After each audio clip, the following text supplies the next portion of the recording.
Bonjour à tous. Je suis très heureuse d'être ici devant vous. C'est un grand honneur et je voudrais commencer par remercier le professeur Tarascon qui me donne la possibilité de vous parler aujourd'hui de la caractérisation des batteries avec les grands instruments, donc en essayant d'ouvrir cette boîte noire, comme il l'a dit, pour essayer de corréler finalement la performance électrochimique de la batterie avec les transformations des matériaux à des échelles microscopiques. Alors, qu'est-ce que c'est que les grands instruments?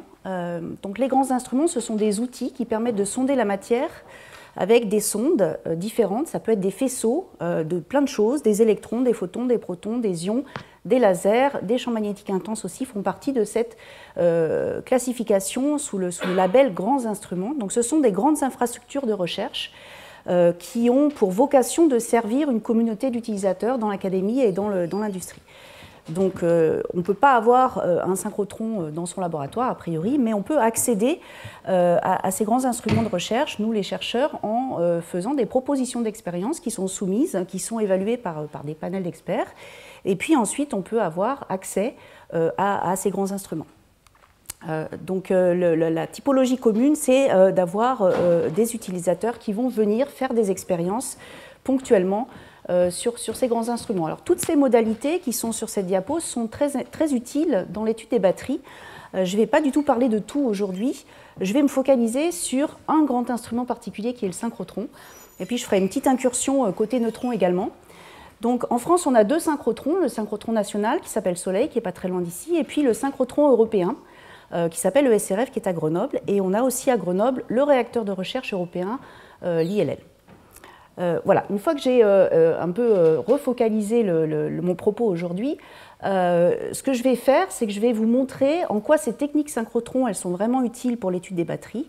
Et puis, je vous montrerai quelques exemples et je vais me focaliser sur vraiment les techniques dernier cri, on va dire, ce qui se fait maintenant, ces quelques 2-3 ans avec les techniques synchrotrons.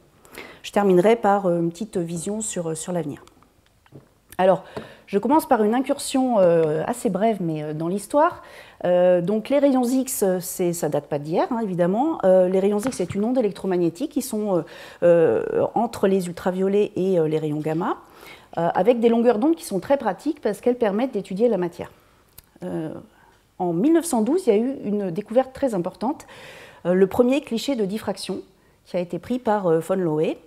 Et puis, une année plus tard, il y a deux physiciens très connus, Henry et Bragg, qui ont formalisé quelque part le lien entre un cliché de diffraction et une structure cristallographique avec la loi que tout le monde connaît, qui s'appelle la loi de Bragg, qui a quelque part révolutionné la cristallographie moderne.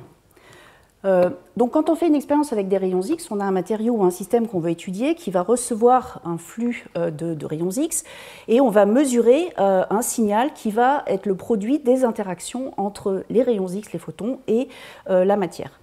Donc, il y a plusieurs types d'interactions, c'est pour ça qu'il y a plusieurs types d'expériences avec des rayons X. Le faisceau peut être absorbé en partie et transmis, donc ça, c'est la base de la radio. Les photons peuvent être diffractés ou diffusés par la matière de manière élastique sans transfert d'énergie ou inélastique avec transfert d'énergie. Donc ça, c'est la base de la diffraction et d'autres techniques spectroscopiques inélastiques.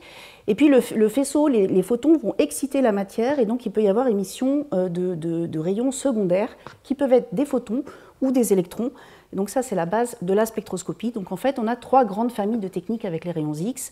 L'imagerie qui permet de regarder la morphologie, la diffraction ou la diffusion qui donne accès à la structure, et puis les techniques spectroscopiques qui donnent accès en fait à la chimie et aux propriétés électroniques.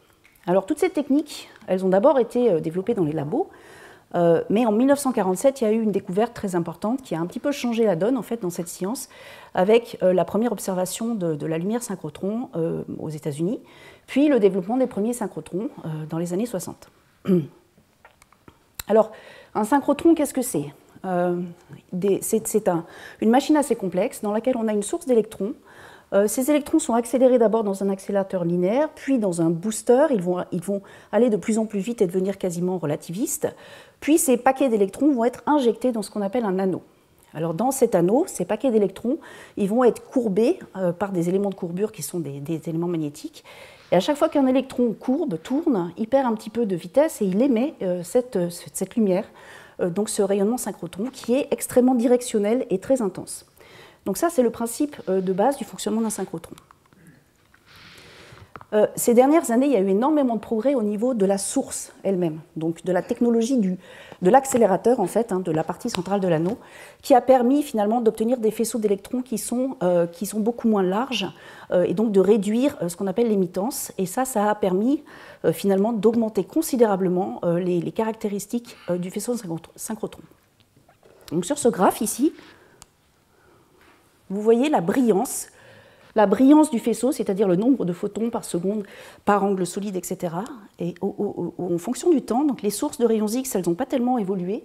C'est un petit peu mieux, mais enfin ça reste là. Et voilà les synchrotrons première, deuxième, troisième, etc. génération. Et actuellement, depuis 2 ans, on est là, donc on a des technologies modernes qui sont extrêmement intéressantes et qui nous aident beaucoup dans les batteries, en fait, parce qu'on a des faisceaux qui sont de plus en plus petits, avec de plus en plus de flux et de plus en plus de cohérence. Donc la cohérence, c'est la propriété des ondes à vraiment être bien en phase. Et ça, c'est assez intéressant pour un certain nombre de techniques. Voilà, donc les techniques de laboratoire que vous connaissez, qu'on connaît tous, sont les mêmes en fait aux synchrotrons, mais il y en a juste beaucoup plus, avec une certaine zoologie qui provient de la capacité à avoir des setups assez différents et des faisceaux qui vont avoir des tailles différentes, etc. Je vous montrerai des exemples dans la suite. Donc par exemple, on peut hybrider en fait les modes d'imagerie et les modes de diffraction et faire de la diffraction en 3D. Vous verrez quelques exemples. Au niveau de la spectroscopie, c'est pareil. Le synchrotron ouvre la porte à des spectroscopies qui sont inaccessibles en laboratoire. Par exemple, les spectroscopies de résonance inélastique ou d'émissions qui sont très intéressantes pour aller sonder certaines transitions électroniques dans la matière. Donc finalement, les techniques synchrotrons, elles ont 4 gros avantages. Le premier, c'est une très grande pénétration des X durs qui permet d'imager des gros objets et de passer du 2D au 3D. Deuxièmement, une résolution spatiale incroyable. En fait, on a des faisceaux qui peuvent aller jusqu'à 20 nanomètres maintenant. Donc on est capable de cartographier avec une précision diabolique la matière. Des résolutions temporelles également qui sont très très bonnes. On fait des acquisitions de l'ordre de la milliseconde. Et puis finalement une capacité à résoudre la chimie, la structure fine des matériaux qui est bien meilleure en fait qu'avec des sources de laboratoire. Donc ces 4 qualités-là, en fait, sont les qualités qui font que pour l'étude des batteries, ce sont des très bons outils. Donc quand on regarde des batteries, si on s'intéresse à la sensibilité, à la sélectivité et couplé avec la résolution temporelle et spatiale, on a 3 grandes catégories d'études. Donc vous connaissez bien sûr la diffraction. Avec le synchrotron, on peut aller résoudre des phases intermédiaires ou regarder les cinétiques, y compris avec des vitesses de charge qui sont très élevées en fait. Côté redox, on peut suivre les réactions redox en temps réel avec des techniques donc opérando, multi-edge, où par exemple dans cet exemple, les auteurs ont regardé des composés lithium et manganèse rich de cathode NMC, et ils sont capables de suivre avec le XANES et l'EXAF, qui sont des modes en fait de détection de l'absorption X, sont capables de suivre en direct le processus d'oxydation du nickel qui est couplé à des évolutions de l'ordre local chimique. Et ça, c'est très important pour comprendre le processus redox dans le matériau pendant le cyclage de la batterie. Et puis, il y a des techniques un peu plus récentes qui sont des spectromicroscopies où on va pouvoir en fait cartographier la distribution d'une espèce ou d'une phase en utilisant par exemple ici le nanoxanès au seuil du nickel pour aller regarder la distribution du lithium dans une électrode ou ici dans un matériau de type LFP, cartographier les phases lithium rich, lithium pauvre. Donc ces techniques-là sont relativement connues, mais cependant restent très très importantes dans le domaine des batteries. Et puis, la grande force des rayons X, c'est de pénétrer la matière, je l'ai dit. Donc, si on parle de pénétration, eh bien, on va être capable de pouvoir regarder des gros objets, donc des batteries commerciales. Voilà. Alors ça, c'est un film qui a été fait à l'ESRF, qui utilise une technique qu'on appelle la tomographie hiérarchique. Donc vous allez regarder d'abord l'objet dans son ensemble, puis vous allez prendre des zones d'intérêt et zoomer de plus en plus pour aller voir vraiment le cœur de la batterie. Et vous voyez qu'on rentre vraiment, alors bon, c'est un peu des vues d'artiste, mais on rentre dans la batterie, on est capable d'aller voir ce qui se passe à l'échelle des composants, entre les composants.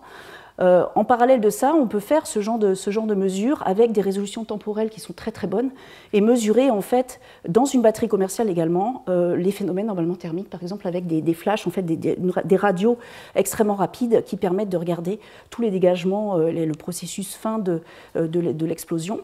On a également accès à des échelles plus basses, à l'échelle micrométrique, à des variations morphologiques dans des particules. Par exemple, vous voyez ici une particule de NMC qui est en train de craquer, et on est censé voir là-haut, bon, on ne la voit pas, on est censé voir là-haut une dendrite qui s'ouvre dans une argyrodite. Donc ça, c'est les travaux récents qui sont faits à Oxford.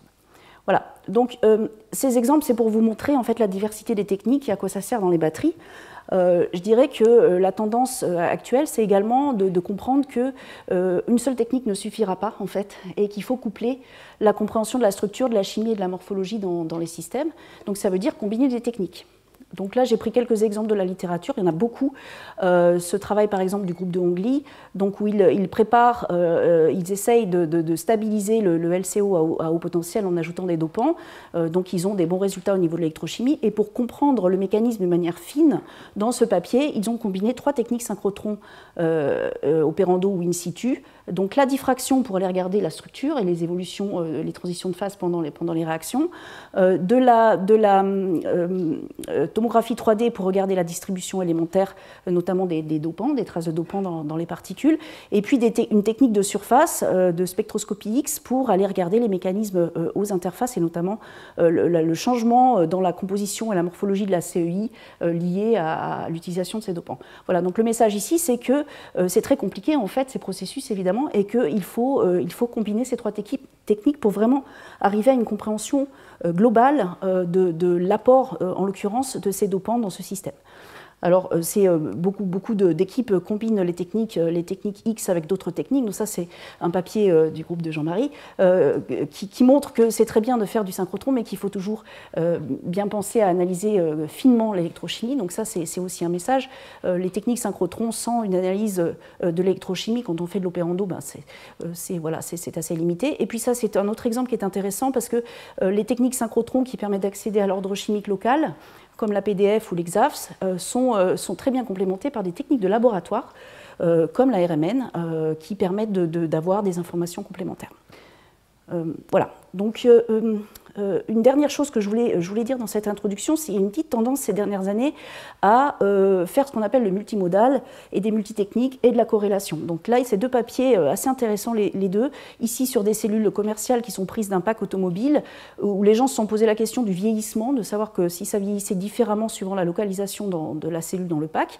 Et en fait, pour répondre à cette question, ils ont combiné des rayons X en tomographie, des rayons X en diffraction, donc c'est déjà assez difficile, avec d'autres modalités, avec des capteurs, pour mesurer par exemple la distribution thermique ou ce genre de choses.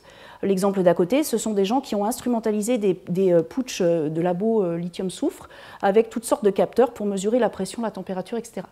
Donc ça, c'est aussi des choses intéressantes qui se développent de plus en plus, c'est-à-dire le multimodal pour avoir une vision un petit peu plus holistique finalement du comportement de la batterie. Donc les techniques de synchrotron, je pense vous avoir montré à ce moment-là de mon propos que c'est très bien, c'est très intéressant, mais ça doit toujours être couplé à d'autres modalités en fait. Et je ne parle pas de la modélisation, mais c'est aussi une des modalités avec lesquelles on aime bien coupler les résultats synchrotrons. Alors ici, une petite analyse bibliographique très rapide, mais qui montre l'augmentation, le boom en fait, de ces techniques synchrotrons ces dernières années. Alors, on ne voit pas très bien, ici c'est 2010. Donc c'est une courbe qui évidemment suit aussi la quantité globale de publications dans les batteries, mais quand même ce que j'ai trouvé intéressant, c'est qu'à partir de 2010, si on rajoute le mot opérando dans la recherche, on a cette courbe-là. Donc la capacité à résoudre en fait, spatialement et temporellement des mécanismes, c'est vraiment ce qui caractérise les mesures synchrotrons. Une autre statistique intéressante qui est faite par la Ligue des synchrotrons, c'est donc les synchrotrons s'intéressent à savoir à quoi ils servent et font ce genre de surveille. Donc là, c'est sur 10 ans à peu près au niveau mondial, en fonction du domaine de recherche. Et vous voyez que le plus de publications, donc c'est une étude qui provient de cette organisation, le domaine des batteries, c'est le domaine où il y a le plus de publications basées sur des techniques synchrotrons. On a aussi la biologie, le magnétisme, etc., qui sont des domaines très importants. Et l'impact de citation pondéré, donc c'est 3 dans le cadre de papier sur les batteries. Donc ça veut dire qu'une publication qui contient une étude de synchrotron est 3 fois plus citée, en moyenne bien sûr, qu'une publication dans les batteries, qui n'en contient pas. Bon, voilà, je donne ce chiffre. Personnellement, je pense qu'effectivement le synchrotron apporte beaucoup d'informations. J'ai trouvé intéressante cette étude. Voilà. Donc c'était une introduction un petit peu longue, mais pour planter un peu le décor. Et maintenant, je vais rentrer un peu plus on va dire dans des études plus détaillées. Vous avez compris évidemment que c'est assez compliqué d'ouvrir cette boîte noire parce qu'on a plein de processus qui se passent à toutes les échelles différentes et que finalement, il faut qu'on arrive à comprendre ce qui se passe à l'échelle atomique jusqu'à l'échelle de la cellule, ou voire l'échelle du module. Donc la batterie, c'est le théâtre de l'hétérogénéité. Il y a des hétérogénéités chimiques, structurales, morphologiques, en fonction du temps, en fonction de l'espace. En plus, elles sont corrélées avec une prédominance du rôle des interfaces qui elles-mêmes sont de types différents et hétérogènes. Donc dans notre équipe, c'est un petit peu ce qu'on regarde avec ces outils. Donc je vais vous montrer comment on arrive à effectivement étudier ces hétérogénéités de concentration ou de réactivité aux différentes échelles pertinentes.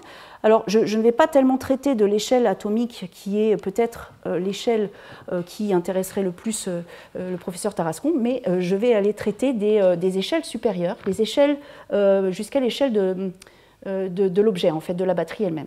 Voilà. Alors, je commence par l'échelle de la particule, donc la particule active, dans laquelle on s'intéresse à comprendre les réactions et les problématiques de contrainte, avec deux questions. Pourquoi est-ce que ces particules, elles craquent? On sait que c'est un des mécanismes de dégradation les plus importants. Et puis une deuxième question qui est en quoi l'activité d'une particule est liée finalement à son environnement dans l'électrode, donc à la chémomécanique dans l'électrode. Donc ça, ce sont vraiment les deux questions importantes que je vais traiter là. Donc il y a beaucoup de littérature sur le sujet, beaucoup de techniques qui permettent d'observer le craquage des particules ou les hétérogénéités de concentration ou d'état de charge dans des particules. Il y a même des techniques qui s'intéressent à mesurer les états de contrainte, par exemple ici sur une particule unique ou ici en utilisant des techniques de diffraction cohérente des rayons X. Donc c'est très bien, mais il y a quand même un problème de représentativité. Ici, par exemple, c'est quand même assez loin du fonctionnement d'une vraie batterie. Et un problème également de statistique. Quelquefois, on image une seule particule. Bon, on ne sait pas vraiment si elle est représentative de l'ensemble, en fait. Donc il y a beaucoup de challenges dans ce genre d'études, et notamment deux en particulier. Donc il faut qu'on arrive à imager la morphologie, la structure et la contrainte en même temps, et ça, il n'y a pas de technique qui le permet à l'heure actuelle, et qu'on ait un petit peu de statistiques et qu'on regarde à différentes échelles. Bon, là, c'est les deux grands enjeux qu'on a. Alors, on va attaquer le premier enjeu sur les cracks en travaillant sur un matériau qui, pour nous, a été un petit peu un matériau modèle. Donc, c'est des anodes de niobiate qui ont la bonne idée d'être des particules un petit peu élongées comme ça. Et il a été reporté dans la littérature qu'elles craquent. Ça, c'est de la microscopie optique. Donc ça, pour nous, c'est un bon système modèle pour essayer d'appliquer une technique qui est nouvelle, qui n'a jamais été employée dans les batteries, qui s'appelle la diffraction de micro-Laue. Alors j'explique rapidement comment ça marche. Donc vous avez votre électrode qui est placée dans une cellule qui fonctionne, donc c'est de l'opérando, et vous allez illuminer cette cellule avec un faisceau polychromatique. Il y a toutes les longueurs d'onde, donc en fait vous allez avoir de la diffraction dans toutes les directions possibles, par tous les plans interatomiques possibles dans l'échantillon. Donc vous allez vous retrouver avec une myriade de pics de Bragg. L'intérêt de cette technique, c'est que c'est du micro-Laue, donc vous avez un faisceau qui est tout petit, fait 500 nanomètres, et vous allez pouvoir scanner une particule de choix, et à chaque point, vous allez obtenir cette myriade de pics de Bragg. Une mesure, c'est 1 seconde. Vous vous retrouvez avec une quantité astronomique de données que vous analysez, et vous allez pouvoir résoudre non seulement la structure cristalline en termes de paramètres de maille, mais aussi les orientations du cristal et la contrainte dans le matériau. Donc c'est exactement ce que les collègues ont fait. Donc on choisit une particule d'intérêt qu'on repère par la fluorescence, et puis on va aller scanner cette particule, voilà, et à chaque point on va obtenir le cliché de micro-Laue. Alors ici c'est un zoom sur des régions spécifiques, et vous voyez, c'est pendant l'opérando à 3 états de charge différents avec 3 couleurs. Ce que vous voyez, c'est que les choses changent beaucoup. Les lignes de pics de Bragg se déplacent, les pics de Bragg changent de forme, etc. Et alors, ce qui est frappant, c'est qu'en bas de la particule, ce n'est pas du tout pareil qu'en haut de la particule. C'est extrêmement hétérogène à l'échelle de la particule. Alors ça, c'est très intéressant, ces déplacements, on peut tout à fait les comprendre. Lorsqu'on a des lignes de pics de Bragg qui se déplacent comme ça, c'est lié à une rotation, un changement d'orientation du cristal. Lorsque vous avez des pics de Bragg qui vont bouger sur leur propre ligne, c'est que vous avez une variation du paramètre de maille. Et lorsque vous avez un étalement des pics de Bragg dans les deux directions, c'est que vous avez des micro-contraintes dans le matériau. Voilà. Ça, on le sait avec des simulations. Donc maintenant, on regarde les données de manière précise et on est capable de faire une cartographie. Donc ici, vous avez le temps, le cyclage, et ici, vous avez la distance le long de cette particule. On part de là, on arrive jusque là. Et on fait une cartographie. Et ce qu'on reporte ici, c'est le ratio des paramètres de maille C sur A. Donc c'est très bien connu dans ces matériaux, ce qui se passe. On a une contraction dans la direction C et une légère augmentation dans la direction A pendant la délithiation. Donc on part d'un état homogène, on termine dans un état homogène, mais vous voyez qu'au milieu ici, dans la région où on est presque sur un plateau au niveau de l'électrochimie, vous avez énormément de couleurs, énormément d'hétérogénéité en fait. Et, vous avez jusqu'à 2,6% de variation dans ce paramètre de Miles, ce qui est vraiment beaucoup. Donc on voit bien que cette particule, au cours de son cyclage, elle a un endroit en particulier où il y a vraiment des fortes tensions, des fortes contraintes au niveau des paramètres de Miles. Vous pouvez coupler ça avec la deuxième modalité, vous avez accès à la rotation avec cette technique, la rotation de la particule. Alors ce qu'on montre, c'est que cette particule, elle est cassée en 3 morceaux, et en plus on a des morceaux qui ne vont pas tourner dans la même direction. Et c'est parfaitement corrélé à ce qui se passe au niveau du paramètre de Miles. La troisième information, c'est le microstrain. Donc là, vous avez une cartographie également, on part d'une situation plutôt homogène, on termine dans une situation plutôt homogène, mais au milieu, vers ce plateau-là, eh bien, on a beaucoup de contraintes qui se développent dans la particule. Donc tout ça est très cohérent et on a finalement une technique qui nous permet de coupler l'électrochimie avec la micromécanique à l'échelle de la particule. Donc ça, c'est une nouvelle technique qui permet de mesurer la contrainte et les hétérogénéités dans une batterie qui fonctionne de manière réaliste pendant du fast charging. Donc ça, c'est une première en fait, et c'est une technique qui peut s'appliquer à n'importe quelle particule cristalline dans n'importe quel système, sodium, potassium, du moment que la particule est un petit peu grosse, parce qu'en dessous du micron, c'est difficile. Voilà. Le deuxième exemple que je voulais montrer concerne la question de la chémomécanique dans l'électrode et de l'influence sur le comportement des particules. Donc là, je vais prendre un système complètement différent. On travaille sur une anode de silicium-graphite. Donc on sait bien que le silicium, c'est un matériau qui potentiellement est très intéressant et a une très forte capacité théorique, mais en fait, à cause du mécanisme d'alliage, ça gonfle, ça dégonfle. Donc en fait, en pratique, on a énormément de vieillissement, de délamination, de fragmentation des particules et de SEI qui empêchent finalement d'utiliser beaucoup de silicium dans les anodes commerciales. Donc la problématique de la chémomécanique, elle est particulièrement intéressante dans ce genre de système où on a 300% d'expansion volumique quand on met du lithium dans ce matériau. Alors là, on va utiliser une autre technique pour regarder ce matériau du point de vue de la morphologie. Ça s'appelle la nano-holotomographie. Donc on va préparer des échantillons tout petits qu'on va mettre dans le faisceau de rayons X. On va, sur un plateau de rotation, on va tourner avec beaucoup de petits angles et acquérir les données qu'on appelle des projections qui vont nous permettre ensuite de reconstruire l'échantillon en 3D. Alors la particularité, c'est qu'on va travailler à 4 distances différentes, c'est d'où la holotomographie. Et ce qui est intéressant avec cette technique-là, c'est qu'on est au-delà, on va dire, de l'absorption normale. Donc quand vous faites une radio à l'hôpital, vous êtes en absorption, vous avez des niveaux de gris. Ici, on est en contraste de phase. Donc c'est une technique qui a été développée dans la métallurgie d'abord pour mieux voir en fait des éléments qui ont à peu près des densités électroniques similaires qu'on n'arrive pas à distinguer très bien avec de l'absorption. Donc cette technique, elle est relativement employée dans le domaine des batteries, mais très récemment, donc Victor Van Pen a montré qu'il était possible de l'appliquer de manière opérando. Donc c'est vraiment un challenge technique puisqu'on a une toute petite batterie qui doit fonctionner, qui doit tourner à 360 degrés, etc., sur laquelle on est capable de mesurer la morphologie à des échelles nanométriques. Donc c'est une technique vraiment intéressante pour aller regarder toutes sortes de phénomènes. Par exemple ici, du plating de lithium dans une batterie polymère symétrique POLITFSI, où vous voyez la morphologie qui change en fonction du plating stripping. On peut aussi regarder des dendrites dans des argyrodites. Vous voyez ici un crack, une dendrite qui se forme, et puis de la réactivité en direct en fait, de l'argyrodite avec le lithium qui se passe à l'intérieur de ce crack qui s'ouvre.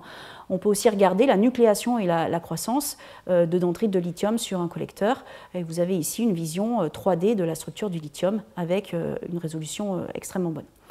Donc on applique cette technique opérando à notre problématique de silicium. Donc on a une petite batterie avec notre anode composite silicium dans laquelle on peut regarder avec un champ de vue, ce qu'on appelle un champ de vue d'environ 100 microns par 100 microns, une résolution de voxel de 50 nanomètres qui nous permet d'aller voir jusqu'à la particule individuelle. Et on fait de l'opérando, donc ça c'est la première image en fait d'opérando en nanotomographie sur ce genre de matériaux, enfin même sur n'importe quel genre de matériaux, où vous voyez ici l'électrode, vous voyez les grains qui sont les grains de graphite, le silicium il est très difficile à voir, mais on voit bien l'expansion et la contraction pendant le cyclage. Et vous pouvez analyser de manière quantitative, donc vous avez accès, en labellisant un peu les particules, en regardant un peu les variations de position, vous avez accès au champ de déplacement. Donc vous voyez bien que l'anode, en fait, elle gonfle dans les deux directions dans cette manip. Et ici, on a même accès au champ de déformation, et vous voyez avec les couleurs qu'il est relativement hétérogène à l'intérieur de cette batterie. On peut aller plus loin parce qu'on peut labelliser dans cette petite zone qu'on regarde, on peut labelliser chaque particule, lui donner une couleur et la repérer, et on peut l'analyser. Et donc on a accès en fait au champ de déformation local, particule par particule, et vous voyez que les couleurs ne sont pas toutes les mêmes, donc c'est quand même assez hétérogène pendant le cyclage. Alors ça, c'est particulièrement intéressant parce que ça vous donne accès à la lithiation et à la délithiation et à la dynamique de ce processus dans chacune des particules. Donc si vous comparez maintenant le comportement à l'échelle de l'électrode, vous avez ici le strain en fonction du potentiel, donc au cours de la lithiation ici, puis délithiation là, et vous comparez ça avec la moyenne des particules, vous avez un très bon accord. Donc en moyenne, tout le monde se comporte pareil. Donc, voilà. Par contre, si vous regardez de manière individuelle, chaque particule labellisée ici, eh bien, vous avez des énormes écarts en fait, de comportement, donc des énormes écarts de tas de charges en fait, locaux en fonction de où est votre particule dans votre électrode. Voilà, donc ça c'est une visualisation directe en fait, du niveau d'hétérogénéité que vous avez dans ce genre d'électrode. En général, quand on fait des mesures, on les fait moyenner sur toute l'électrode. Donc là ça montre l'importance d'aller regarder à l'échelle de la particule. Donc on peut sortir toutes sortes d'analyses quantitatives de ce genre de mesures. Vous isolez les particules, vous pouvez regarder la localisation de ces particules vis-à-vis d'un cluster de silicium, vous pouvez regarder la localisation de ces particules vis-à-vis de régions dans lesquelles on a des espèces de tunnels de diffusion rapide, hein, qui sont dus à la morphologie de l'électrode. Vous pouvez avoir toutes sortes de grandeurs d'intérêt comme la couverture par l'électrolyte, etc. Et en analysant en fait l'ensemble de votre électrode avec toutes vos particules, vous êtes capable de dire quelles sont finalement les critères qui comptent, qu'est-ce qui compte pour déterminer l'activité d'une particule. Et là, ce qu'on a montré ici, c'est que ce qui compte, c'est essentiellement la distance d'une particule vis-à-vis d'un de ces chemins de conduction privilégiés un peu rapides. Voilà. Donc là, vous voyez qu'on est déjà en train de faire le lien entre ce qui se passe à l'échelle particule et ce qui se passe à l'échelle de l'électrode. Et que ce lien, en fait, il est obligatoire. Si on travaille à l'échelle d'une seule particule, on ne sait pas laquelle on regarde, donc on ne sait pas en quoi on est représentatif finalement d'une électrode. Ça m'amène directement au deuxième point, donc je voudrais vous montrer ce qu'on regarde au niveau des hétérogénéités à l'échelle de l'électrode. Et cette fois-ci, on s'intéresse à des hétérogénéités de concentration en lithium ou de concentration des hétérogénéités d'état de charge à travers l'épaisseur d'une électrode. Donc pour regarder ça, on utilise une autre technique, c'est ce qu'on appelle la diffraction en microfaisceau et en mode scanning. Donc je vais expliquer ce que c'est. On a deux cas d'études que je vais vous montrer. Un premier sur un système assez classique, graphite LFP, mais on a travaillé avec un industriel sur un matériau qui a été démonté en fin de vie, donc après 3000 cycles, et on a regardé en fait le graphite vieilli, avec la question de comprendre quelle est l'origine de ce vieillissement et d'essayer de résoudre spatialement les problématiques de perte de matière active et de perte de lithium cyclable. Le deuxième exemple, c'est complètement différent, c'est sur des microbatteries toutes solides, sans anode. Donc là, la problématique a aussi été expliquée par Jean-Marie Tarascon, donc c'est augmenter la densité d'énergie des batteries en enlevant tout ce qui est inactif. Les liants, les conducteurs électroniques et cette anode. Donc là, il y a beaucoup de problématiques chémomécaniques également dans la cathode, mais aujourd'hui, on va s'intéresser à étudier l'électrodéposition à l'interface avec le collecteur de courant. Voilà, je vais traiter ces deux exemples qui utilisent la même technique. Donc vous avez une cellule qui contient votre système d'intérêt, votre batterie, qui va être, sur laquelle on va envoyer des rayons X évidemment, et on va bouger cette cellule très très vite dans le faisceau de manière à faire un map dans les deux directions horizontales et verticales, en acquérant à chaque fois un pattern de diffraction. Donc ça mesure en fait une cartographie de votre électrode. Dans chacun de ces pixels, vous avez un spectre de diffraction complet. C'est la même chose pour les microbatteries, donc c'est juste que le système est plus petit, la microbatterie fait 40 microns de haut, et on illumine avec le faisceau et on fait cette mapping avec un certain nombre une certaine vitesse, une certaine résolution. Et on mesure à chaque fois de la diffraction. D'accord ? Donc je pars sur le premier exemple, donc c'est l'exemple du graphite avec LFP à la cathode. Donc on a cet échantillon de graphite et dans chacun des pixels de notre cartographie, eh bien, on a la dynamique en fait, de lithiation qui est bien connue. Le graphite, c'est l'intercalation du lithium entre les plans de graphène et donc on a un déplacement des pics de Bragg qui correspond à la séquence de staging dans le graphite avec la formation des phases LIC12 et LIC6. Vous avez ici une photo de la manip et avec un zoom de notre petite batterie qui est bien connectée, placée dans le faisceau. Donc les rayons X arrivent par ici, le détecteur est ici. Et on va bouger très très vite cette batterie pour faire ce mapping. Alors le résultat qu'on obtient, c'est le suivant. Dans un graphite qui est pristine, qui a juste été formé, en fait, en fonction d'un cyclage où on va aller de plus en plus vite, on mesure ce genre de cartographie. Ici, vous avez le séparateur, les ions arrivent donc par le haut. Et vous avez les couleurs qui représentent en fait où vous êtes, hein, en fonction du cyclage, donc purement graphite, LIC12, LIC6. Alors vous voyez qu'il y a des hétérogénéités, il y a des endroits où c'est tout homogène et il y a des endroits où on a deux couleurs et on a même le front en fait, de réaction qu'on peut voir se déplacer. Alors l'intérêt, on peut faire une déviation map, donc on fait la différence à la moyenne, ça montre un peu mieux peut-être les hétérogénéités. Vous voyez qu'ici on a beaucoup plus de lithium qu'en bas, donc on est assez hétérogène entre le séparateur et le collecteur de courant. Et plus on va vite, plus on charge vite, plus ça va être hétérogène. Alors maintenant, l'intérêt, c'est de regarder le graphite vieilli avec la même technique. Ça, c'est assez connu, hein, ça a déjà été publié, mais sur le graphite vieilli, il n'y a pas tellement de connaissances. Et ce qu'on voit, c'est que les cartographies dans le graphite vieilli sont beaucoup plus hétérogènes déjà que dans le graphite non vieilli. Et on va même voir un phénomène assez rigolo, qui est que ici, c'est bleu en haut et rouge en bas, alors que ici, dans le pristine, ça va être le contraire. Donc ça veut dire que la dynamique des hétérogénéités, elle est complètement différente dans un graphite vieilli. Bon, alors ça, pourquoi?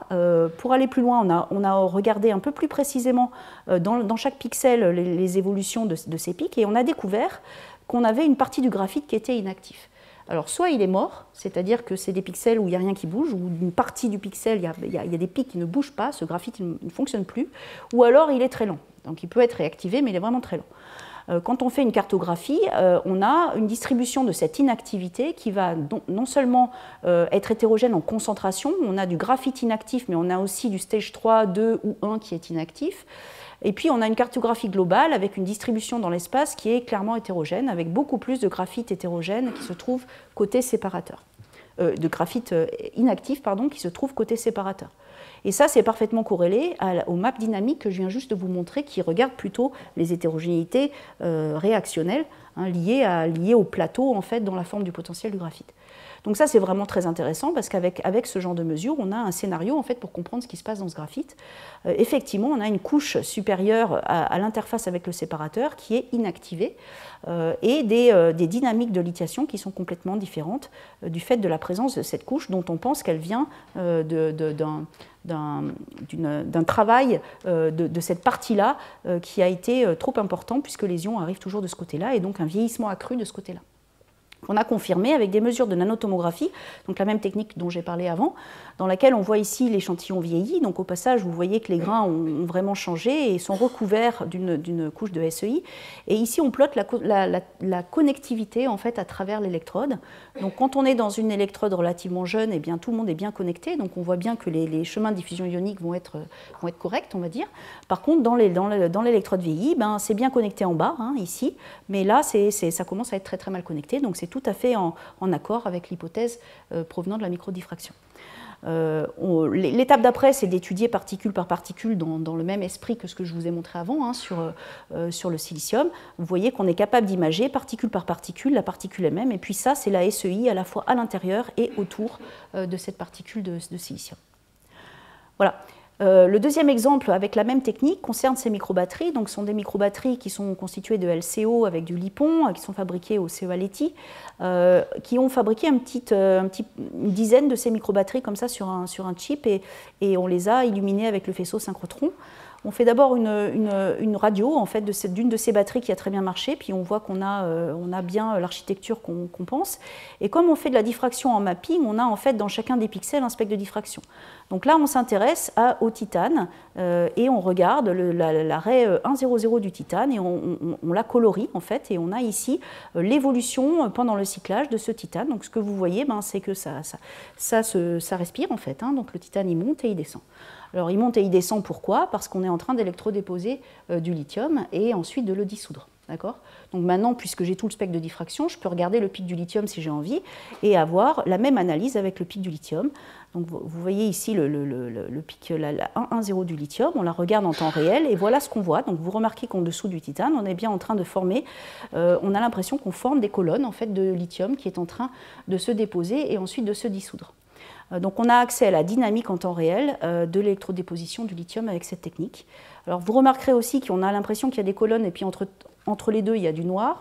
Peut-être qu'on pourrait se dire, tiens, il n'y a pas de lithium, mais non, pas du tout. Ça, c'est lié à la technique elle-même. On a un signal que quand on est en condition de bragg. Donc en fait, il y a bien du lithium partout, simplement, ces grains, ils doivent, pour donner un signal, être dans la bonne condition de bragg. Et en fait, comme ça clignote, comme vous pouvez le voir, ça veut dire que ces grains, ils tournent en permanence. En fait, ils grandissent, ils tournent. Donc on a accès avec ce genre d'expérience à la vie en fait, la vie de cette croissance cristalline des colonnes de lithium au cours du cyclage de la batterie et un certain nombre de paramètres quantitatifs qu'on peut exploiter. Donc ça c'est très intéressant et c'est très complémentaire d'autres techniques qui sont aussi très belles pour aller regarder les interfaces et le plating ou stripping du lithium, mais qui sont rarement à une telle échelle en fait, de résolution spatiale et temporelle. Et c'est tout à fait applicable sur du sodium ou d'autres types de batteries. Voilà. Donc j'ai couvert en échelle particule, une échelle électrode, donc je ne vais pas m'arrêter là, puisque je vais aller jusqu'à l'échelle de la batterie elle-même, et vous montrer ce qu'on peut faire à l'échelle d'une vraie batterie. Donc maintenant, je vais avoir deux questions. Une question de compréhension du vieillissement à l'échelle d'une cellule et une question relative à des cellules intelligentes qui sont équipées de capteurs pour essayer de comprendre avec les rayons X est-ce qu'on peut apporter de la connaissance sur ce que mesure le capteur. Donc le premier cas, je vais m'intéresser à des petites batteries cylindriques qui sont des batteries de type industriel avec du silicium graphite à l'anode et de la NMC à la cathode. Donc on a déjà parlé du silicium. Bon, ces batteries, elles perdent assez vite de la capacité quand même. Donc la question, c'est de comprendre un petit peu pourquoi.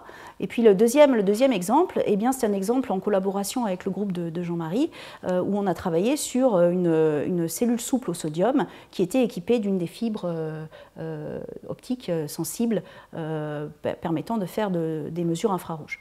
Alors, je commence avec mon premier exemple sur le silicium graphite et le NMC. Pour répondre à cette question, je vais avoir besoin de combiner trois types d'expériences. Alors, je vais faire d'abord de l'imagerie neutronique. Alors, je vais utiliser les neutrons en combinaison avec les rayons X ici. Alors, les neutrons, ils ont une interaction avec la matière qui est assez différente. Les rayons X, ça interagit avec les électrons, et les neutrons, ça interagit avec les noyaux. Donc, par exemple, aux neutrons, on voit très très bien le proton et le lithium, alors qu'ils sont quasiment invisibles avec des rayons X en tant que tels, en tant qu'éléments. Par contre, les rayons X voient très très bien les métaux. Donc je vais avoir cette double modalité qui va me permettre de colorer ma batterie en fait avec du bleu pour tout ce qui est sensible avec mes neutrons et du rouge pour tout ce qui est sensible avec les X. Donc avec le rouge, ce que je vois très bien, c'est le casing extérieur de la batterie et puis également les collecteurs de courant. Donc vous avez ici une coupe de cette batterie, vous voyez très bien les lignes, ce sont les collecteurs de cuivre. Mais le bleu, c'est ce qui vient des neutrons. Donc au milieu, ce n'est pas très intéressant, c'est le plastique. Mais par contre, vous avez du bleu partout à l'intérieur de votre batterie, et ça, c'est du lithium. Et c'est du lithium élémentaire qu'on voit grâce à la diffusion neutronique. Alors, c'est très intéressant de comparer une cellule qui est toute neuve avec une cellule qui a été vieillie, en l'occurrence 700 cycles par l'industriel. Donc encore une fois, les couleurs, donc vous avez bien vos collecteurs de courant en cuivre en rouge, là, avec l'anode silicium qui est coté des deux côtés. Vous devinez aussi cette ligne noire ici, c'est le collecteur d'aluminium avec la cathode des deux côtés. Entre les deux, il y a un séparateur qui est très fin. Et vous avez ici toute la séquence de l'enroulement. Alors, ce qui saute aux yeux, c'est que dans la batterie vieillie, on a l'impression que c'est tout flouté. Ce n'est pas un artefact de mesure, c'est vraiment la réalité. C'est-à-dire que cette batterie vieillie, il y a des endroits où il y a des trous noirs, donc il n'y a pas du tout de lithium, alors qu'il devrait peut-être y en avoir. Et il y a des endroits où il y a des lignes bleues très brillantes, il y a trop de lithium accumulé, donc du lithium qui pourrait être plété ou qui est en tout cas piégé dans cette batterie qui a vieilli. Donc on a une visualisation quand même assez directe du vieillissement sous la forme de cette accumulation de lithium piégé en particulier à l'anode. Alors, si on zoome sur certaines régions, on a découvert qu'il y avait des régions où on avait carrément le collecteur de courant qui est complètement déformé. Et sous ce collecteur de courant déformé, une zone un petit peu plus noire que ailleurs. Donc ça nous a intrigués. bon, les neutrons, c'est très bien pour voir le lithium, mais la résolution spatiale, comme vous pouvez voir, est quand même pas extraordinaire. Et ça, on n'y peut rien. Le faisceau de neutrons, il est quand même très gros. Donc, on allait faire des X haute résolution en tomographie au synchrotron. Et là, vous voyez, cette zone ici, c'est une des zones qui est courbée là. Et ce que vous voyez très bien avec les X en haute résolution, c'est que cette zone-là, elle est extrêmement compacte, elle a perdu sa porosité, hein, donc là on est dans l'anode, et contrairement à la zone voisine, on n'a plus du tout de porosité. Donc on comprend bien qu'ici on a eu quelque chose qui s'est passé qui a bouché les pores, quoi, ou qui a modifié complètement la microstructure de l'électrode. Alors, on le voit, mais on ne sait pas pourquoi. Donc, pour savoir pourquoi, on a besoin d'une autre expérience. Et donc, dans ces cas-là, on va faire de la tomographie également, mais spectrale. Donc, ce n'est pas des niveaux de gris, de blanc ou de gris que je vais voir, c'est dans chaque pixel un spectre. Donc je suis capable de sélectionner les pixels qui correspondent à l'anode et de regarder l'évolution du graphite, c'est toujours pareil, hein, c'est le staging du graphite. Et je colore les différents pixels dans ma cellule en direct pendant le cyclage de cette cellule. Et donc ce que vous voyez, eh bien, c'est que dans les zones qui m'intéressent, qui sont défectueuses, ben maintenant je comprends très bien ce qui se passe. Les ions arrivent, hein, on voit que c'est assez hétérogène d'ailleurs, tout le monde n'est pas vert en fin de lithiation. Et puis on a dans ce défaut central, ben, ça ne marche pas, c'est inactif, visiblement les ions n'arrivent pas. Alors au passage, on a beaucoup d'informations quantitatives sur les modes de diffusion qui ne sont pas tous radio, mais qui peuvent être un peu transverses. C'est très très intéressant ces données, mais je n'ai pas le temps d'en dire plus. Je me focalise sur ces petits défauts. Donc bon, en combinant ça, je vois en fait qu'il y a des zones qui sont défectueuses dans cette cellule, mais je ne sais toujours pas pourquoi. Mais j'ai accès à une autre modalité avec cette manip-là qu'on appelle SWACS Computed Tomography. Donc je ne fais pas seulement de la diffraction, je fais aussi de la nanostructure avec les petits angles. Donc, je peux voir le silicium. Le silicium, il s'amorphise, donc en fait, avec la diffraction, on ne le voit pas. Avec les petits angles, on a accès à sa nanostructure, à la fois à la quantité de silicium que j'ai et au degré d'expansion de ce silicium. Et alors, ce que je vois maintenant très net, hein, c'est que dans cette région défectueuse, c'est la même, hein, on regarde exactement au même endroit, eh bien, j'ai une accumulation extraordinaire de silicium. J'ai un gros blob de silicium, en fait. Hein, j'ai un gros cluster de silicium. Et ce silicium, il est tout violet foncé. Là, il est plus du tout capable d'être actif, en fait. Donc là, j'ai une explication. Donc en combinant ces quatre modalités, non seulement j'ai observé quelque chose, mais je sais pourquoi. Qu'est-ce qui se passe? Ces défauts qu'on voit, ils sont dus à une agglomération locale de silicium. On est même capable de déterminer la taille à partir de laquelle cette agglomération elle va être problématique. Elle va effectivement, dès le cycle de formation, déformer le collecteur de courant, rendre inactif cette zone, c'est irréversible en fait, ça gonfle tellement, et ensuite le graphite lui-même ne peut plus fonctionner. Donc ça, c'était des choses qui ont été très intéressantes de discuter avec l'industriel avec qui on a travaillé, puisqu'on a pu finalement donner une sorte de recette pratique. Dans ce cas-là, hein, dans ce matériau, ben, il faut absolument contrôler l'agglomération dans l'encre elle-même au moment de la fabrication de l'électrode, sinon on va avoir ce genre de défaut partout dans la cellule. Vous voyez que quand on a des tout petits spots, on en a partout de l'agglomération, mais quand c'est petit, c'est pas grave, il n'y a pas de, disons, d'impact trop négatif sur le fonctionnement global de la cellule. Voilà. Alors le dernier exemple, je vais aller assez vite, concerne l'étude de cette cellule sodium-ion qui vient donc d'ici, hein, du collège, avec les différents collaborateurs. Donc c'est une fibre qui est insérée dans la cathode, et voici la pouch qui a été fabriquée au Collège de France avec la fibre qui est ici. Et donc ce qu'on a voulu faire, c'était la même chose, d'aller mapper en fait la surface de cette fibre et d'être capable de mesurer une grandeur structurale qui va nous permettre de comprendre l'état de charge et les réactions dans la pouch pendant le cyclage. Donc ça ressemble à ça, on a fait en fait 2 putschs en parallèle, on fait toujours 2 en parallèle ou 3 pour avoir un petit peu de statistiques. Vous avez ici une photo de la manip, donc on a 2 détecteurs sur cette manip, alors ça c'est très intéressant parce qu'avec la diffraction on a accès à la structure cristalline, donc côté PBA, alors qu'avec les petits angles on a accès à la structure nano-poreuse, donc côté plutôt hard carbone. Donc en fait il y a un trou dans le premier détecteur, donc on a à chaque fois les 2 informations, ça c'est quand même assez intéressant. Donc la première chose, ça a été de comparer le résultat, de le mesurer par infrarouge au laboratoire au Collège de France avec ce qu'on a obtenu avec la XRD et en termes de mécanisme de transformation de phase du PBA. Et il y a un bon accord entre les 2 mesures avec finalement un comportement biphasique. Alors la deuxième chose, ça a été la capacité qu'on a de mapper hein, donc avec ce faisceau de synchrotrons, l'entièreté de cette push-cell. Donc on a fait ce qu'on appelle des grosses maps, qui n'étaient pas extraordinairement résolues. Donc dans chacun des points, on a à la fois la diffraction et les petits angles, et puis on regarde l'évolution de ces maps au niveau du hard carbone et au niveau du PBA. Pendant la désodiation du hard carbone, on voit très bien hein, la désodiation puis la resodiation, et c'est très corrélé avec ce qui se passe au niveau de l'anode. On a même, vous voyez, c'est très hétérogène, et on remarque les patterns d'hétérogénéité qui sont très corrélés. Bon, ça c'est une chose, mais ce qui nous intéressait, c'était d'aller zoomer vraiment sur la fibre et de regarder ce qui se passait de manière très locale autour de cette fibre. Donc on fait des toutes petites maps. Alors là, on a une résolution qui est bien meilleure. On a 4 lignes, donc elles sont collées, mais en fait, dans la vraie vie, elles sont séparées de 35 mm. Et là, vous voyez que vous avez une visualisation de la fibre. Vous la voyez avec cette couleur. Alors, c'est pas une, comment dire, c'est une couleur qui traduit un état de charge. Hein. Donc, ce que vous voyez, c'est que localement autour de la fibre, vous avez une anomalie en fait. L'état de charge n'est pas le même qu'à côté.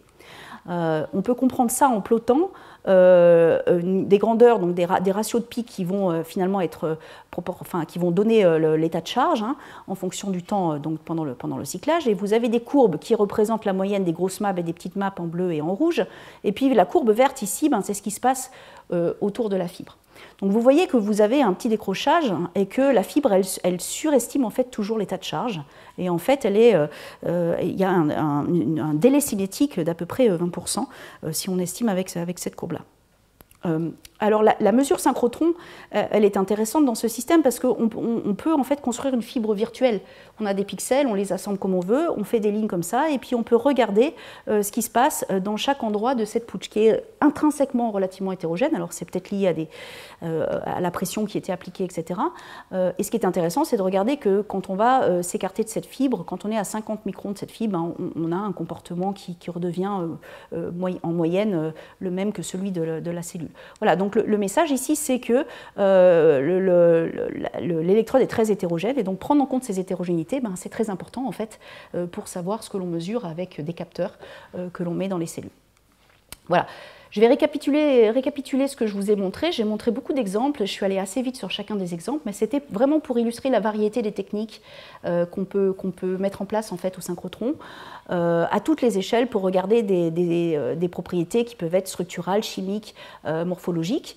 Et je dirais que si je devais résumer ce que je viens de dire, c'est que la grande force du synchrotron, c'est de faire cette possibilité de cartographier en fait, des propriétés à des échelles ultimes en fait, d'espace et de temps. Voilà.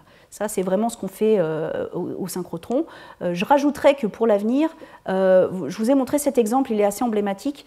On a souvent besoin de combiner en fait, des modalités ou des techniques pour vraiment avoir le fin mot de l'histoire, quand on cherche à comprendre l'origine d'un phénomène, pour avoir une compréhension plus holistique. On développe également de plus en plus des couplages entre des techniques synchrotrons et puis des techniques comme l'analyse de gaz, par exemple. Donc on a fait une manip, donc c'est exactement la même chose que ce qui a été fait sur la pouch de sodium avec la fibre, où on a connecté avec un spectro de masse, et là on est allé regarder ce qui se passait en overpotentiel sur une cathode. Donc ça, c'est aussi des développements récents. Côté atomistique, propriété électronique, c'est aussi très important de combiner les différentes techniques. J'en ai pas tellement parlé dans cet exposé, mais on peut vraiment combiner les techniques d'X, de synchrotron, avec les techniques de spectroscopie plus classiques de laboratoire, et également avec la simulation pour arriver à comprendre bien des problématiques de disproportionnation ou d'organisation locale dans les matériaux de batterie. Alors au passage, vous avez vu dans tous les exemples que je n'ai pas une seule cellule qui se ressemble. Quelquefois, on peut regarder des cellules qui sont presque commerciales, on peut regarder des cellules commerciales. Quelquefois, on a des cellules qui sont maison. Hein. Donc ça, c'est quand même, c'est pas pour s'amuser qu'on regarde des cellules différentes, c'est parce que chaque technique peut avoir des contraintes, et donc il faut à chaque fois développer une cellule opérando. Le cœur de ce travail, en fait, c'est de développer des bonnes cellules opérando dans lesquelles on va avoir une électrochimie décente, et on va être capable de mettre en place la sonde qu'on veut mettre en place pour obtenir l'information qu'on cherche. Donc je dirais que ça m'amène sur le premier challenge dans ce genre d'études, c'est en fait c'est un triangle. Est-ce que ce qu'on fait est représentatif? Est-ce que ce qu'on fait est reproductible? Et est-ce que ce qu'on fait est fiable? Voilà. Donc il y a beaucoup d'études au synchrotron. qui travaille sur un échantillon, une fois, avec une technique, et il n'y a pas tellement d'informations sur ce genre de choses. Et bon, ça, c'est une limitation, et à mon avis, à l'avenir, il va vraiment falloir qu'on s'occupe de ça. Et donc, on commence sérieusement à systématiquement comparer toutes nos cellules opérando avec du cyclage au moins en pile-bouton ou dans d'autres systèmes, et vérifier que, voilà, quel est le degré de représentativité de notre setup. On s'intéresse également à ce qu'on appelle l'interaction avec le faisceau. Donc ce faisceau de photons hyper brillants qui arrive sur l'échantillon, il peut perturber en fait les réactions, voire créer des réactions parasites. Donc ça c'est pareil, dans la littérature il y a plein d'exemples de transitions de phase ou de choses qui sont observées dont on se rend compte maintenant que peut-être c'est induit en fait par le faisceau. Donc on a une très belle sonde, mais il faut quand même qu'on vérifie qu'elle n'est pas en train de perturber complètement notre système. Donc on développe de plus en plus des protocoles pour calculer ce qu'on appelle la dose et être sûr qu'on est dans des bonnes conditions pour mesurer vraiment ce qu'on veut faire. Et puis la troisième pointe du triangle, c'est les données. Donc bon, je me suis amusée à compter un petit peu là ce que je vous montre dans cet exposé.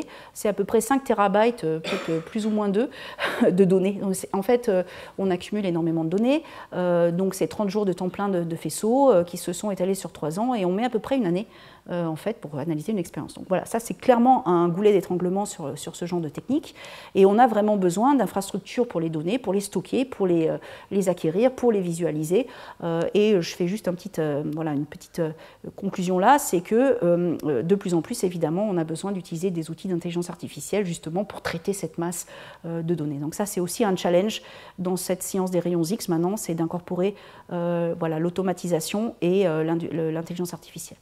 Le deuxième challenge que j'ai repéré, c'est la nécessité de développer des standards et des protocoles et également de relier en fait, les communautés de la batterie et du synchrotron. Voilà. Donc ça peut se faire via des infrastructures collaboratives. Donc à Grenoble, on a mis en place ce qu'on a appelé un European Battery Hub avec le SRF. C'est simplement une modalité qui permet d'avoir accès au temps de faisceau de manière un peu privilégiée et stable pendant 3 ans sur des lignes de lumière qui sont intéressantes et de partager dans un consortium européen avec plusieurs groupes les questions, les outils et de développer des outils pour la communauté en fait. Donc de développer ces outils de standardisation au niveau de l'électrochimie, standardisation au niveau des cellules, de l'évaluation du faisceau, etc. Et au-delà de cette initiative locale, eh bien, globalement, essayer d'avoir plus de liens entre les infrastructures et puis des workflows qui seraient plus efficaces de manière à répondre plus vite aux questions qui sont posées. Le dernier challenge, c'est d'explorer des nouveaux territoires. Donc, je n'ai pas eu le temps de parler dans cet exposé du XFEL, qui est une sorte de synchrotron qui produit un laser de rayons X, donc avec des propriétés nouvelles, qui permet d'accéder à un champ de dynamique inexploré, donc avec des processus très courts de la femtoseconde. Donc des projets, en particulier ici au Collège de France avec d'autres instituts, essayent d'utiliser ces outils pour aller observer en fait les phénomènes de transfert électronique et de transfert ionique, les phénomènes élémentaires. Voilà. Donc c'est un nouveau champ d'exploration qui s'ouvre. Toutes les techniques que j'ai montrées, plus ou moins, elles existent aussi avec le laser. Hein. Donc voilà, donc il y a tout à inventer avec ce genre d'outils. Et puis un autre challenge, alors qui est un petit peu le contraire, on va dire, enfin ou pas le contraire, mais un autre pendant, c'est d'essayer d'aller plus vite et mieux sur les batteries en fait. Sur les batteries, sur les vrais objets. Donc ça passe par de la robotisation, ça passe par de l'automatisation, ça passe par de l'intelligence artificielle, et on n'en est pas loin. On est à l'aube en fait de ça. Donc ce que je vous ai montré sur la batterie avec les modalités, ça a pris 3 ans, mais une fois qu'on l'a fait une fois, on a des routines automatisées, donc on n'est pas loin de pouvoir faire de la tomographie haut débit, mais haute résolution aussi, sur des cellules en fait, ce qui pourrait être très intéressant notamment pour aller plus vite avec le sodium parce qu'on a mis quand même 20 ans à mettre au point ces outils sur le lithium. Donc maintenant peut-être qu'on peut aussi répondre à des questions industrielles et avoir plus d'efficacité au niveau du transfert vers l'innovation grâce à tous ces outils que je viens de vous montrer aujourd'hui. Je terminerai par les remerciements. Je voudrais remercier tous les collaborateurs de ce que je vous ai montré aujourd'hui, en particulier tous les gens qui travaillent sur les lignes de lumière à l'ESRF et aussi à l'ILL, qui sont clés pour qu'on puisse faire ces expériences. Et puis, je voudrais remercier particulièrement 3 collègues qui sont des spécialistes, donc Samuel Tardif, spécialiste de micro-Laoué, Victor Van Pen, spécialiste de tomographie à l'échelle nano, Quentin Jacquet, spécialiste de microdiffraction, donc ce sont eux qui ont piloté ces expériences, et puis tous nos thésards et postdocs, Sayoul, Eric, Yuanchi, Annabelle, Gosdé, Federico et Saptarchi, qui ont fait en fait les mesures que je viens de vous montrer. et je vous remercie pour votre attention.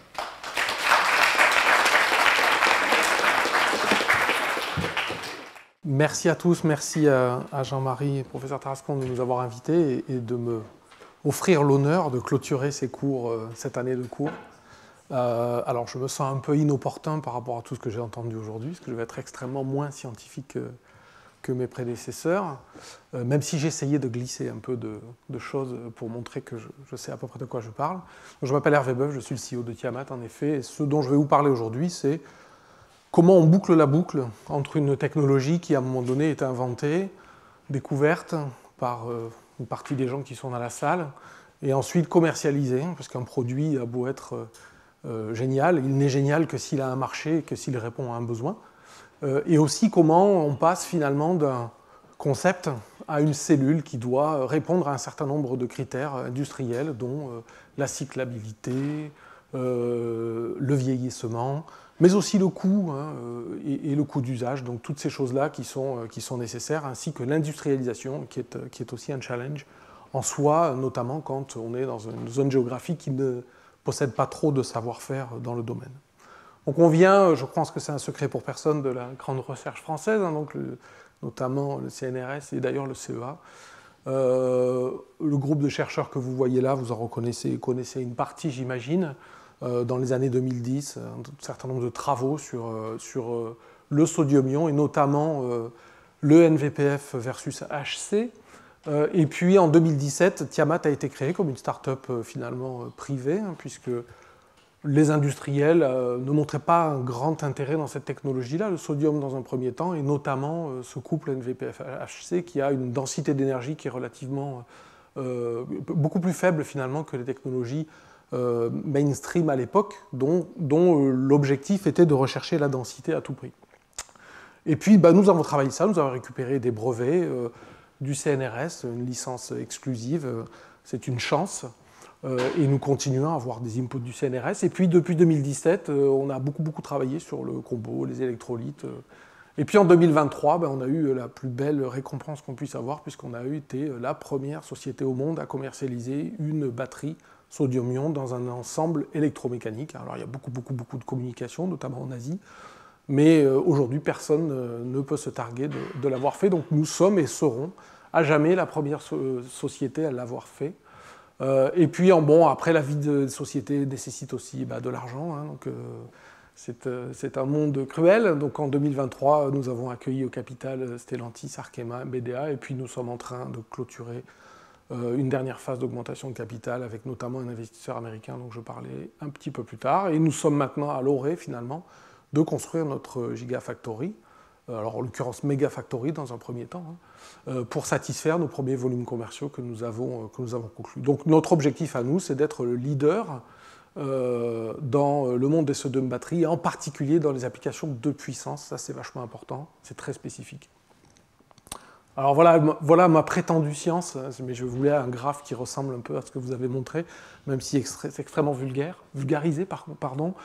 La famille sodium-ion est déjà une grosse famille. Sodium-ion, ça ne veut rien dire, comme lithium-ion, LFP, NMC, etc. Dans le sodium-ion, il y a déjà 3 familles globalement mainstream. On les a mentionnées toutes, vous les connaissez probablement par cœur. Prochaine Blue Analog, on part du bas, des ferrosénates de sodium. Moyenne énergie densité d'énergie moyenne, intrinsèque. On ne voit pas bien comment on pourra en extraire des densités intéressantes au niveau de la cellule. Très peu cher, mais une sensibilité aussi, notamment à l'eau dans le process, donc pas mal de blocages aujourd'hui. Et puis après, je vais passer en haut, les layered, les lamellaires, donc qui sont, je dirais, les NMC du lithium-ion en sodium, donc avec tout un tas de structures possibles, imaginables. Et là, on voit que beaucoup de personnes travaillent dessus. CATL, Faradion, bien connu. Ayna Battery, BYD maintenant. Donc là, on essaye d'avoir le maximum de densité d'énergie en utilisant plusieurs composés. Alors le truc basique, c'est sodium, fer, manganèse, mais on peut ajouter plein de trucs. Et là, on va avoir effectivement des densités d'énergie plus importantes, mais des réactivités de cathode qui sont aussi plus difficiles à gérer, notamment dans l'industrie. Et puis au milieu, là, un petit peu tout seul, vous avez ce qu'on appelle les matériaux polyanioniques, donc notamment avec ce composé abrévié NVPF, qui serait un peu le LFP du sodium-ion, et sur lequel, ma foi, on est tout seul. Alors on n'est pas tout seul parce que c'est nul, hein. On est tout seul parce qu'en fait c'est extrêmement bien protégé, hein, par le CNRS, dont on bénéficie effectivement via un contrat de licence exclusive, mais aussi parce que historiquement en fait la puissance, hein, les batteries de puissance, hein, qui sont un petit peu pas densité d'énergie mais puissance, je vais l'expliquer tout à l'heure, bah, ça fait rêver personne. Pourquoi? Parce que ce sont des marchés dits de niche, hein. Alors des niches pour des gros chiens, mais cela dit, marché de niche quand même, puisqu'on a quand même de gros volumes et de gros besoins qui sont très mal aujourd'hui adressés, je dirais, par les technologies mainstream. Et c'est un peu là notre objectif, c'est d'aller se mettre sur ces marchés de niche, vraiment là où, quelque part, le lithium-ion ne fait pas bien le job, entre guillemets. Alors, très classique, ça, par contre, vous connaissez ce positionnement entre la puissance et l'énergie. Alors, l'énergie, c'est la taille de la bouteille, hein, et puis la puissance, c'est la taille du goulot, hein, tout simplement. Donc, plus on est par là-bas, sur l'axe des abscisses, plus on a évidemment une capacité rapide à rentrer l'énergie, sortir l'énergie, donc à se fast charger. Le maître étalon, là, c'est les supercaps, hein. Les supercaps, ça se décharge très vite. Par contre, la bouteille, elle est toute petite, hein. Il n'y a pas beaucoup d'énergie. Et c'est pour ça qu'on est bas sur l'axe des ordonnées. Et le champion du monde sur l'axe des ordonnées, aujourd'hui, je n'ai pas mis le solid state, mais c'est effectivement le lithium-ion NMC, haute densité d'énergie, nickel rich, etc., etc., mais qui lui, effectivement, aussi est très peu avancé sur l'axe de la puissance, parce qu'on peut faire de la décharge, hein, on peut avoir un gros goulot en décharge, c'est assez asymétrique cette affaire, mais par contre, on a un tout petit goulot en charge, c'est-à-dire que quand on veut essayer de charger vite une batterie à énergie lithium-ion, on a du mal, hein, parce que le goulot il est trop petit, puis on va faire tout un tas de phénomènes que vous avez très très bien expliqués. Et voilà, et ben, en fait là, vous voyez en moutarde ici, il y a le produit de Tiamat génération 1, qui est le fameux NVPF sur HC. C'est en gros un supercap avec presque 10 fois plus de densité d'énergie. Aujourd'hui, on a à peu près 110 Wh par kilo, ce qui paraît faible dans les applications de... Effectivement, on ne peut pas faire une voiture électrique avec ça, parce que ce ne serait pas assez. En revanche, on a 15C en charge, hein, donc pour ceux à qui ça parle, c'est absolument énorme, ça veut dire qu'on peut charger ce truc-là en moins de 10 minutes. Et puis on travaille sur une génération 2, un jour on nous a dit ouais, c'est bien ce que vous faites, mais pourquoi vous essayerez de pas faire une bouteille un peu plus grosse? Donc c'est ce qu'on est en train d'essayer de faire, bouteille un peu plus grosse, tout en gardant un goulot suffisamment grand en charge. Mais vous le voyez, hein, sur le graphe de droite, la Gen 1, le NVPF, c'est TRL8, ça veut dire c'est vendu, hein, donc c'est un tien. Hein. Et la Gen 2, bah, c'est plutôt un tu l'auras, hein, pour l'instant, puisqu'effectivement on est en TRL4, donc il y a beaucoup de développement. On reprend un petit peu là où on en était en 2017 avec Gen 1, c'est-à-dire avec des verrous qui vont être résolus par l'électrolyte, par le design, par les séparateurs, par de la formulation, par des binders spécifiques, etc. etc. Donc beaucoup de travail aujourd'hui pour amener cette technologie à un taux de cyclage correct, une densité d'énergie cible et une performance en puissance cible. Donc aujourd'hui, on va se concentrer sur Gen 1. Tiamat, aujourd'hui, c'est la commercialisation de Gen 1 qui est vraiment le challenge aujourd'hui auquel on s'adresse. Donc Gen 1, qu'est-ce que c'est? Je l'ai dit, forte densité de puissance. J'aime beaucoup ce muscle-là. Fast charge, ça veut dire fast charge. On est capable de faire 15C en quantum, on est capable de faire même 60C en pulse, pour ceux à qui ça parle, c'est absolument monstrueux. Et en plus, on a la chance d'avoir une safety qui est extrêmement importante, c'est-à-dire que vous pouvez percer une cellule sodium-ion Tiamat, encore une fois, NVPF-HC, il ne se passe pas grand-chose, je vais le montrer tout à l'heure. Et puis une très forte durée de vie, aujourd'hui on est à peu près 5 à 10 fois supérieur à, on va dire, un NMC, en cyclage au rate, 2C5C à full DOD, ce qui est assez très élevé, ce qui donne de très bons avantages aussi pour, je dirais, le total cost of ownership, c'est-à-dire le taux de possession du système de batterie pendant toute sa vie. Alors je ne vous mens pas, hein, ça c'est des vrais trucs. Si je vous montre ça en lithium-ion, c'est feu, explosion, catastrophe. Et là, en fait, quand on fait des tests comment dirais-je, destructifs de cellules sodium-ion, on s'ennuie beaucoup. Là, on a essayé de la chauffer, on l'a chauffée à 200 degrés avec des pâtes thermiques, ça fait pchit et puis c'est tout. Si vous faites la même chose avec, encore une fois, du NMC, vous allez avoir évidemment ce qu'on appelle un emballement thermique très violent. Il va y avoir une génération de chaleur, auto-génération de chaleur qui va être très très violente. Ça ne se passe pas avec notre technologie.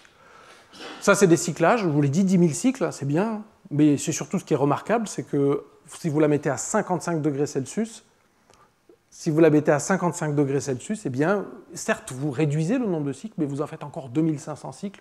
Vous cyclez du LFP à 55 degrés Celsius, vous faites quelques centaines de cycles. Donc on a vraiment là aussi une cellule qui a une remarquable tenue à la température, donc qui était vraiment une cellule qui est robuste et qui peut être utilisée dans des conditions extrêmes.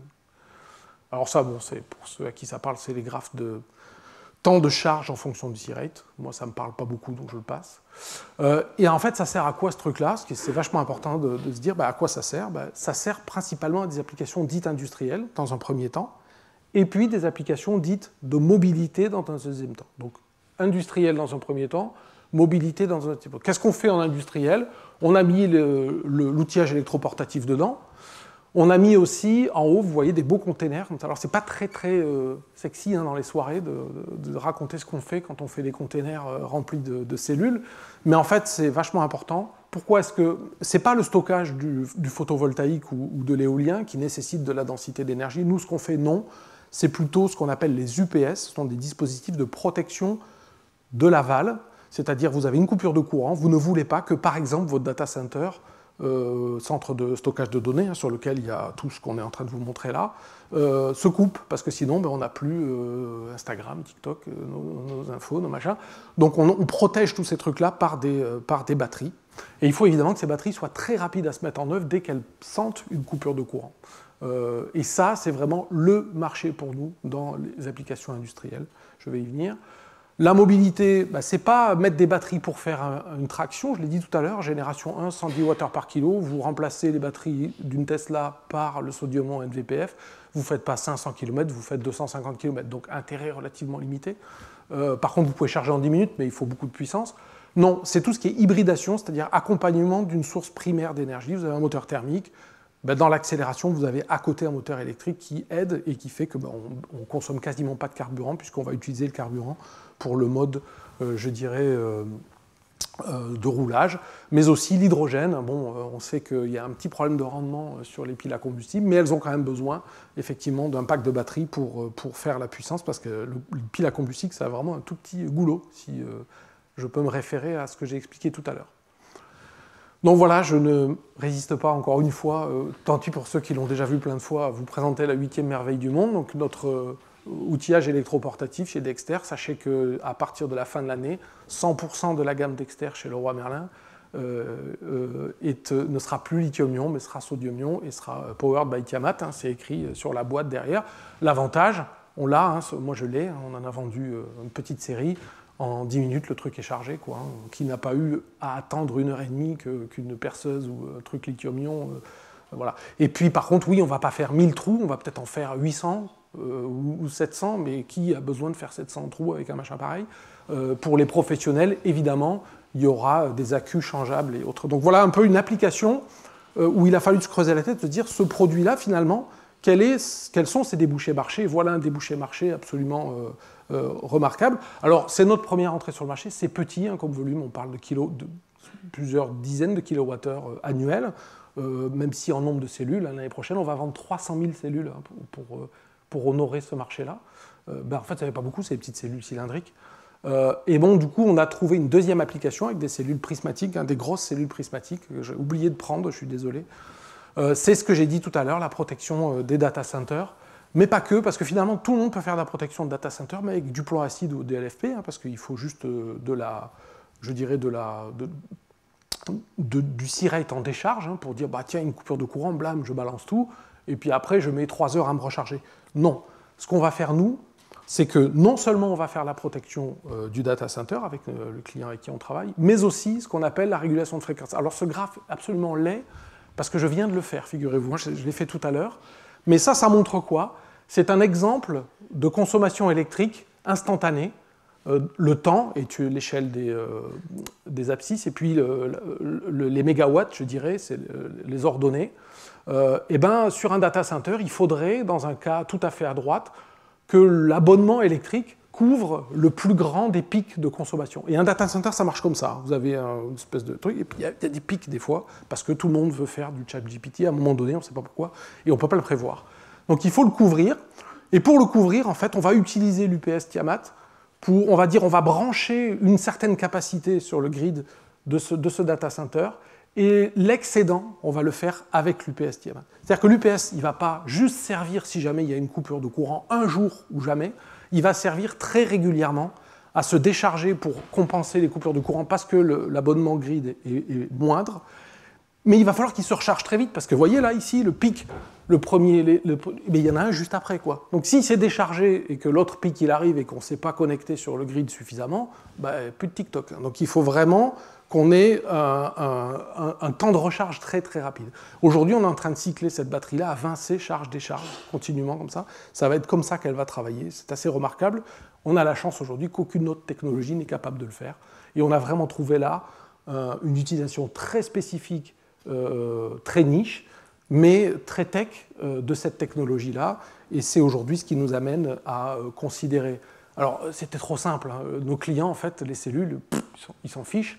Ce qu'ils veulent, eux, c'est des modules, donc des assemblages de plusieurs cellules en série, en parallèle, et c'est aussi assembler ça dans un rack. Donc il faut aussi, hein, c'est pas tout, hein, donc vous vous rappelez, on était sur les découvertes en 2010 du NVPF, etc. Là on en est là maintenant, à intégrer les cellules, non seulement qu'il a fallu concevoir, prévoir, régler, mais aussi à les intégrer dans des modules. Il y a de la thermique. Une cellule qui fait 20C, c'est bien, mais si le module il dissipe tout en chaleur, ça ne sert strictement à rien. Donc il faut que le module il le passe, il faut que le rack le passe, il faut que l'électronique le passe. On a chez nous une ingénieure, que certains d'entre vous connaissent, qui a écrit les algorithmes de gestion, par exemple, du state of charge des batteries sodium-ion. Vous avez vu tout à l'heure les courbes d'OCV, qui sont un petit peu bizarres, hein, avec des plateaux, des machins. Donc il y a une partie du temps où on ne sait pas trop où on est. Donc il y a tout un tas de... Il a fallu aussi développer ça. Hein. C'est aussi ça, de la chimie à l'applicatif. Hein. Bon, voilà, on a fait aussi des choses pour la mobilité. Hein. Ces packs là que vous voyez, il y en a 3 qui sont partis en Corée aujourd'hui, c'est un fabricant automobile, pour l'hybridation automobile. Une petite remarque quand même, c'est important aussi. La chimie, la tech, les brevets, les découvertes, la grande science, il y a aussi de dures réalités industrielles. Alors moi, je viens du monde industriel, hein, j'ai fabriqué tout un tas de trucs rigolos, mais en tout cas, une chose que j'ai toujours, pour laquelle j'ai toujours prêché, hein, c'est le savoir-faire industriel, c'est fondamental. On ne l'a pas en Europe. Hein. Donc on a milité, ou j'ai milité assez vite pour aller le chercher en Asie. Ça n'a pas été très populaire au début, mais en tout cas aujourd'hui c'est peut-être une des meilleures choses que l'on ait faites. Effectivement, on sous-traite aujourd'hui nos cellules prismatiques, vous voyez, la grosse à gauche, et puis les cylindriques là-bas chez 2 sous-traitants différents, et on apprend énormément d'eux. On apprend énormément d'eux parce que fabriquer une slurry, fabriquer une encre, il y a un énorme savoir-faire derrière, de formulation, etc. On peut faire de la formulation de crème chez Clarins, on peut faire tout un tas de trucs. La formulation d'une encre de batterie, c'est un vrai métier. Ça répond à plein de choses. Et ces gens-là, ça fait 10 ans, 20 ans qu'ils se sont pris des murs hein, avec des problématiques. On a vu tout à l'heure le mauvais mixing de silicium, par exemple. C'est typiquement ce genre de truc. Oui, alors ça, ils connaissent par cœur. Hein. Donc on a vraiment là, nous, on récupère ce savoir-faire. Et à tel point que on en est sur le projet maintenant de monter notre unité à Amiens, d'une première usine qui aura la capacité de répondre à nos premières commandes, notamment pour notre acteur américain, notre client américain qui est actionnaire, entre parenthèses aussi, qui va être actionnaire, entre parenthèses, de plusieurs centaines de mégawattheures, qui correspond à notre taille finalement de marché pour l'instant, qui va servir à répondre à ces premiers volumes-là, hein, qui est une étape, hein, je dirais, mais qui va servir aussi à apprendre notre métier. Vous avez vu les problématiques qu'ont rencontrées nos pairs, hein, je pense à Northvolt en particulier, avec, je pense, peut-être des réalités industrielles qui ont rattrapé, je dirais, ces gros projets qui démarrent très très vite beaucoup de choses et qui aujourd'hui ont aussi ce savoir-faire à intégrer, donc c'est compliqué. Il vaut mieux démarrer sur un projet un peu petit, acquérir ce savoir-faire, se l'approprier pour pouvoir ensuite le dispenser. Et donc tel est le projet aujourd'hui de Tiamat, des batteries de puissance, génération 1, la génération 2 je mets de côté volontairement, même si effectivement on travaille d'arrache-pied dessus avec notamment Stellantis. Donc ces produits-là qui viennent effectivement encore de la recherche, qui ont trouvé leur marché, dont le challenge reste à industrialiser correctement.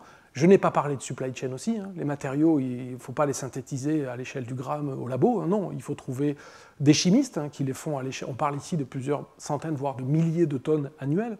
Donc c'est ces échelles-là qu'il faut mettre en place, donc beaucoup de travail pour pouvoir arriver à positionner un produit comme celui-là, qui est issu de la recherche française, sur son marché en l'occurrence aujourd'hui qui sera majoritairement américain dans un premier temps, et qui probablement drainera dans son sillage de nombreux clients européens. En tout cas, c'est tout ce que nous espérons. Voilà. Merci.